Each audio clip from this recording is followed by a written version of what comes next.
ETF index mutual funds నేర్చుకుని stock మార్కెట్లో రాణించాలనుకుంటున్నారా? వెంటనే ఈ నెంబర్కి కాల్ చేయండి. నమస్కారం. సుమన్ టీవీ ప్రేక్షకులందరికీ శ్రావణ మాస శుభాకాంక్షలు.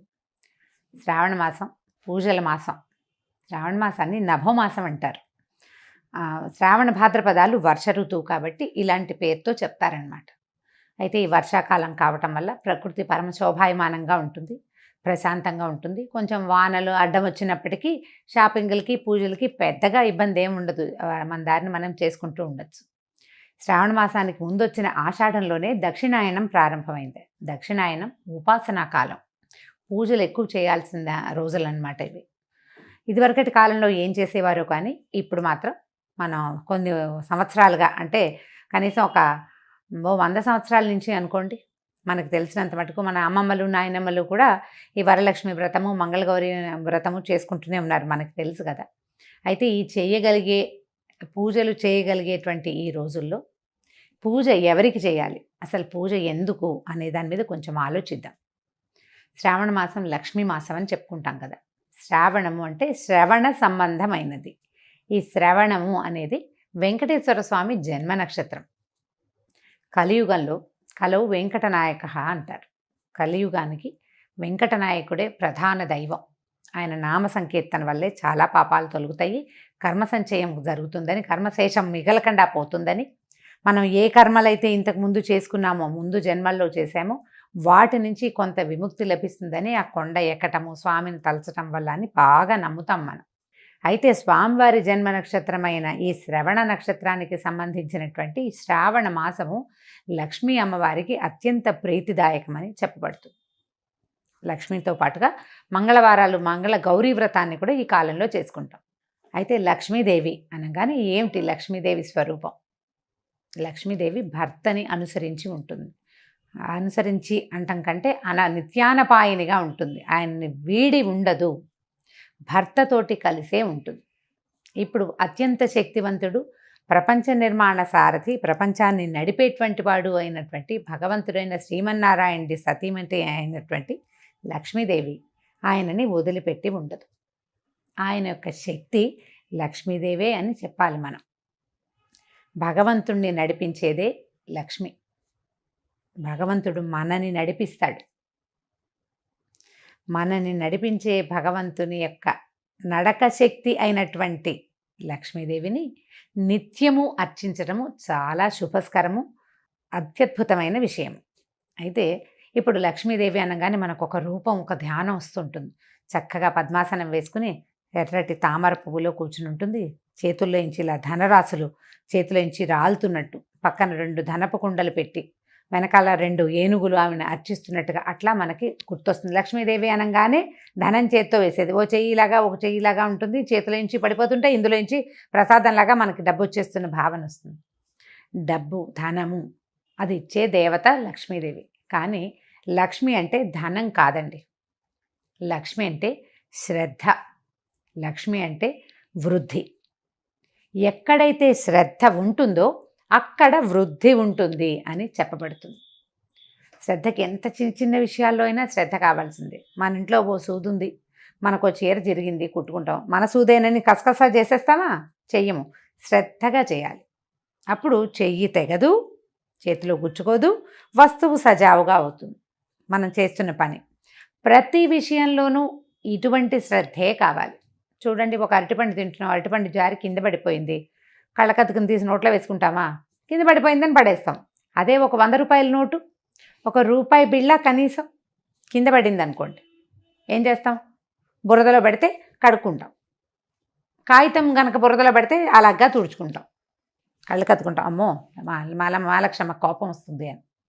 ప్రతిదాన్ని ఇదే శ్రద్ధగా తీసుకోవాలి. నీ యందు ఉన్న శ్రద్ధే లక్ష్మీ అనుగ్రహం. మనకి ప్రతి విషయంలోనూ లక్ష్మీదేవి అనుగ్రహం కావాలి.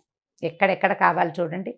తెల్లవారి నిద్ర లేవడానికి అక్కడి నుంచి మొదలు పెడితే ప్రతి విషయము, ప్రతి దాంట్లోనూ నీకు ధైర్యం కావాలి, దానికి లక్ష్మీదేవి అవసరం. నీకు జ్ఞానం కావాలి, విద్యాలక్ష్మి అవసరం. నీకు ధనం కావాలి, ధనలక్ష్మి అవసరం. ధాన్యం పంటలు పండిస్తున్నావు, ధాన్యలక్ష్మి అవసరం. మన దగ్గర 4 ఆవులు ఉన్నాయి, పాడి పంట వృద్ధి చెందాలి. అక్కడ కావాల్సిన లక్ష్మి గోలక్ష్మి, గోమాలక్ష్మి, ఆవిడ సహకారం ఉండాలి. ధాన్యలక్ష్మితో పాటు పంటలు బాగా పండాలంటే సస్యలక్ష్మి కావాలి. ప్రతి చోట ఉండే సమృద్ధి సరి అయినదే లక్ష్మీ అవతారం. అటువంటి లక్ష్మిని సాకారంగా పూజించేందుకే ఈ శ్రావణ మాసాన్ని నిర్ధారించారు. సాకారంగా పూజించాలి అంటే మనం చక్కగా ఒక కలశం పెట్టుకుని ఆ కలశానికి చక్కగా అలంకారం చేసుకోవటం, మామిడి మండలు వాటితోటి అలంకరించుకోవటం, మామిడాకులతో అలంకారం చేసి ఒక కొబ్బరికాయ పెడతాం, దానికి ఒక వస్త్రధారణ చేస్తాం కలశానికి.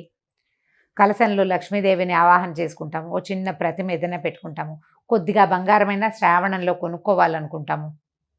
ఈ బంగారం వృద్ధవుతుందన్న నమ్మకంతో, శ్రద్ధతోటి కొన్న వస్తువు వృద్ధవుతుంది, అదే పాయింట్. ఇట్లా మనం ప్రతి సంవత్సరము చేస్తే బోల్డ్ సంవత్సరాలు గడిచే కొందికి బోల్డ్ బంగారం తయారవుతుంది. అయితే ఏటా వచ్చే పూజకి పెద్దగా చెప్పుకునేందుకు ఏమీ ఉండదు.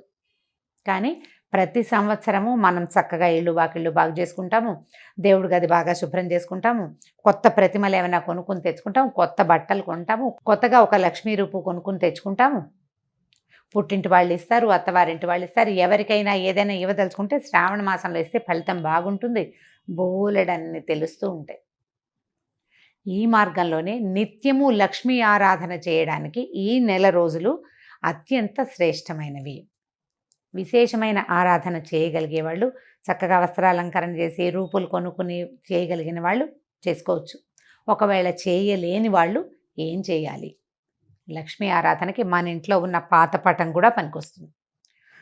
చక్కగా పటం తుడుచుకోవటం, అమ్మవారికి కొంచెం పసుపు గంధం పెట్టి బొట్టు పెట్టడం, తర్వాత ఒక దీపారాధన చేసుకోవటం, 4 పువ్వులు తోటి అర్చన చేసుకోవటం, లక్ష్మీ అష్టోత్తరం లాంటివి చదువుకోవటం.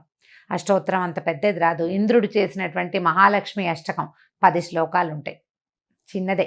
ఆ 10 శ్లోకాలు చదువుకోవటం. అంత పెద్దది రాదండి మాకు, ఒక్క శ్లోకం వచ్చు. లక్ష్మీ క్షీర సముద్ర రాజతనయాంతోటైనా సరే ఆ శ్లోకం చదువుకుని అమ్మవారికి శ్రద్ధగా పువ్వులు సమర్పించి, బెల్లం ముక్క పంచదార దగ్గర నుంచి మీరు రవ కేసరి వరకు ఏది చేసి పెట్టినా సరే శ్రద్ధగా చేసి అమ్మవారికి నివేదన చేసుకోండి. ఈ నెల రోజులు ఇలా శ్రద్ధగా ఆరాధించిన వాళ్ళకి అన్ని విధాల సర్వతోముఖాభివృద్ధి లభిస్తుంది. బాగా సాంగంగా చేయగలిగిన విధానంతో చేసుకోగలిగిన వాళ్ళు చేసుకుంటారు. చేసుకోలేకపోయినా కూడా మాకు రాదు కాబట్టి మేము చేయలేము అన్న భావన పడద్దు. అసలు పూజకి రావడం కాదు కావాల్సింది, శ్రద్ధ కావాలి. శ్రద్ధతోటి లక్ష్మీ ఆరాధన చేయండి. లక్ష్మీ ఆరాధనలో భాగంగా అసలు లక్ష్మీదేవి ఏ ఏ విషయాల్లో ఉంటుందో చూద్దాం. ఎవరి దగ్గర లక్ష్మి ఉంటుంది? లక్ష్మి అంటే డబ్బు అనుకోవట్లేదు కదా, మనం చాలా విషయాలు చెప్తున్నాం. లక్ష్మి చాలా ఇష్టంగా ఉండే ప్రదేశాలు కొన్ని ఉన్నాయి. అవి ఎన్ని ఉన్నాయండి? కనీసం ఒక 30-40 నేను చెప్తుంటే అలా లిస్ట్ వచ్చేస్తూనే ఉంటుంది. శుభ్రమైన వస్త్రాలు, శుభ్రమైన ఇల్లు, అలంకరించిన వాకిళ్ళు, పోట్లాటలు లేని ఇల్లు, ఏకీచులాటలు లేనటువంటి సంసారాలు, మన బియ్యం బస్తాలు, బియ్యం డబ్బా, పసుపు డబ్బాలు, పసుపు కుంకాల్లో లక్ష్మీదేవి ఉంటుంది. ఆమెకి ఇష్టం ఆ రంగులు, అక్కడ ఉంటుంది. అందుకని చూడండి, మన ఇంట్లో పసుపు కనుక చివరికి వచ్చింది అనుకోండి, అయిపోయింది పదం వాడనివ్వరు, నిండుకుందనమంటారు. అయిపోయింది అనకూడదు, ఖాళీ చేయకూడదు. అసలు బియ్యం డబ్బాని కూడా ఖాళీ చేయరు, చివరికి 2 గింజలు వెనక్కి వేసుకోవాలి, అలా ఖాళీగా ఉంచకూడదు. అవన్నీ లక్ష్మీ స్థానాలుగా భావిస్తాం. ఇతరులకి సేవ చేసే వాళ్ళకి, ఇతరులకి సహాయం చేసే వాళ్ళ దగ్గర, ఎవరైతే పరమత సహనంతో మెలుగుతారో వాళ్ళ దగ్గర, ఏదైనా తగాదా వచ్చినా తిరగబడి మాట్లాడకుండా ఎవడుంటాడో వాడి దగ్గర, వాడి సహనంలో లక్ష్మి ఉంటుంది. చిన్న పిల్లల్లో, పెద్ద వృద్ధుల్లో, శుభ్రమైన మంచాల మీద, మంచం కూడా లక్ష్మీ స్వరూపమే. మన ఇంట్లో మనం వాడుకునే తిరగలి, రోకలి, రోలు, గుండ్రాయి, ఇవన్నీ కూడా లక్ష్మీ స్వరూపాలే. వీటితోటి మనం ఎంత శ్రద్ధగా ఉంటున్నాము అనే దాన్ని బట్టే లక్ష్మీ మకటాక్షం మన మీద ఎంత ఉంటుంది అనేది ఉంటుంది. దేనిని పారేయకూడదు. అన్నం వృధా చేయని ఇళ్లల్లో లక్ష్మీదేవి ఉంటుంది. ఎప్పుడూ వెలుగ్గా ఉండటం, నిత్యము దీపారాధన చేయబడ్డం, సాయంకాల సంధ్యావేళల్లో తలుపులు వేసుకోకుండా లైట్ వెలిగించి తలుపు తీసి పెట్టుకోవాలి. ఆ సమయంలో లక్ష్మీదేవి యొక్క ప్రవర్తన బాగుంటుంది. ఆవిడకి ఇష్టం అనమాట అది. ఆవిడ ఎప్పుడు నడిచి వస్తూ ఉంటుంది బయటికి లోపలికి. పువ్వులతో అలంకరించిన దేవతా స్వరూపాల్లో లక్ష్మి ఉంటుంది. జలంలో లక్ష్మి ఉంటుంది. పాత్రలలో లక్ష్మి ఉంటుంది. వీటన్నిటినీ మనం శుభ్రంగా ఉంచుకోవాలి. ఇలా శుభ్రంగా ఉంచుకున్న వాటి వల్ల మనకి లక్ష్మి పెంపొందుతుంది. పాత్రలు శుభ్రంగా ఉన్నాయి, ఆరోగ్యం పెంపొందుతుంది.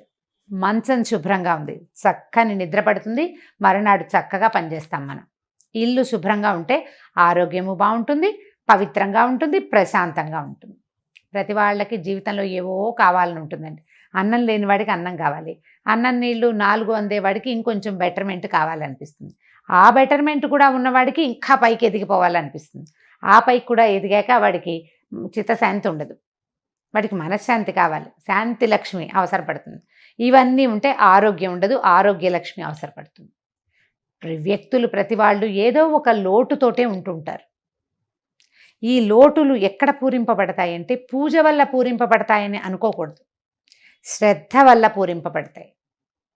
మనం ఏ పొరపాటు చేస్తున్నాం, దేనివల్ల నాకు ఇది వస్తోంది ఈ సమస్య అని మనకు ఆలోచన వస్తే చాలు, ఆ విషయాన్ని శ్రద్ధతోటి సరి చేసుకుంటే మనకు కావాల్సింది సమకూరుతుంది. వ్యక్తుల యందు ఉండేటువంటి శ్రద్ధే సాక్షాత్ శ్రీ మహాలక్ష్మి స్వరూపం. ఈ శ్రావణ మాసాన్ని మన యొక్క శ్రద్ధామాసంగా మార్చుకోండి. రోజు ఒక కథ విని ఒక ఇది చేసి కార్తీక పురాణంలాగా మా శ్రావణ లక్ష్మి పురాణం అని భావించొద్దు. ఇవి నెల రోజులు మీరు శ్రద్ధగా గనక ఉంటే, శ్రద్ధగా ఉండటం మీకు అలవాటైపోతుంది. ప్రతి విషయంలోనూ ఏ పని చేసినా శ్రద్ధగా చేయాలి.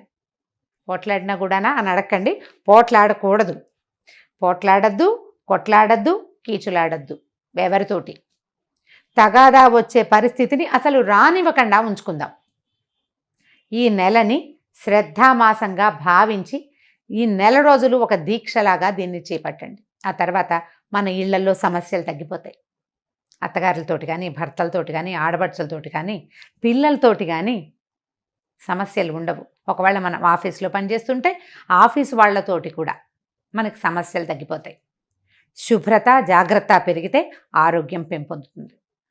మీరు రోజంతా ప్రశాంతంగా ఉండి శ్రద్ధగా ప్రశాంతంగా ఉండడానికి ప్రయత్నం చేస్తే ఆరోగ్య సమస్యలన్నీ తగ్గుతాయి. చిత్తశాంతి ఆటోమేటిక్గా వచ్చేస్తుంది. ప్రయత్నించి మొత్తం మామ్స్ అందరూ కనుక దీనికోసం ట్రై చేస్తే ఆటోమేటిక్గా డాడ్స్ అండ్ కిడ్స్ ట్రై చేస్తారు. తప్పకుండా ప్రయత్నించండి. కనీసం అయ్యో ఇవాళ చేయలేకపోయాను రేపైనా చేద్దాం అని అనుకోండి. ఇవాళ పోట్లాడేసేయాల్సి వచ్చింది, లేదా గొడవ పడాల్సి వచ్చింది, లేదా ఏదో వస్తువు పడిపోయింది, పగిలిపోయింది, పాలు విరిగిపోయినాయి, ఇలా అజాగ్రత్తలు బోల్డన్ అవుతాయి కదా, వాటన్నిటినీ సరి చేసుకునేందుకు ట్రై చేయండి. ఇవాళ పొద్దున్నుంచి మనం ఆలోచించాలి. పాలు పొంగిపోకూడదు, జ్ఞాపకం పెట్టుకోండి. పాలు పొంగకూడదు, మన వేళ్ళు గీళ్ళు తెక్కకూడదు, మనం కాలుజారి పడిపోకూడదు, జాగ్రత్తగా ఉండాలి. అన్నం వృధా కాకూడదు, ఏ వస్తువు వృధా కాకూడదు. జాగ్రత్తగా శ్రద్ధగా కనుక చేస్తే ఈ శ్రావణ మాసం తాలూకు ఎఫెక్టు సంవత్సరం అంతా ఉంటుందండి. ఇది పూర్తిగా మన జీవితాలని బాగు చేస్తుంది. మీరు కనుక విద్యార్థులైతే ఏదైనా చదువుకుంటూ హౌస్ వైఫ్స్గా ఉండి కూడా చదువుకుంటాం కదా, నేను కూడా చదువుకుంటూ ఉంటాను. ఎప్పుడు చదువుకునే వాళ్ళు శ్రద్ధగా చదవటం, ఒక సమయ పాలన చేయటం, సమయ పాలన యందు కూడా శ్రద్ధ కలిగి ఉండటమే ఈ మాసం మన మోటో. అదే మన స్లోగన్. శ్రావణాన్ని శ్రద్ధగా మార్చుకోండి, దానికోసం ప్రయత్నం చేయండి. ఈ మాసంలో చేయవలసిన చిన్న పూజలు వ్రతాలు ఉన్నాయి కదా, ఎవరి వ్రతాలు పూజలు చేసుకుంటారు. శ్రావణ మంగళవారము శుక్రవారము కూడా మిమ్మల్ని మళ్ళీ కలుసుకోవడానికి ప్రయత్నం చేద్దాం. అయితే ఈ శ్రావణ మాసం సోమవారంతో మొదలవుతుంది. ఈ సోమవారం విధి విధానం ఏమిటో కూడా మళ్ళీ చెప్పుకుందామండి. శ్రావణాన్ని శ్రద్ధగా ఆచరించండి. నమస్కారం.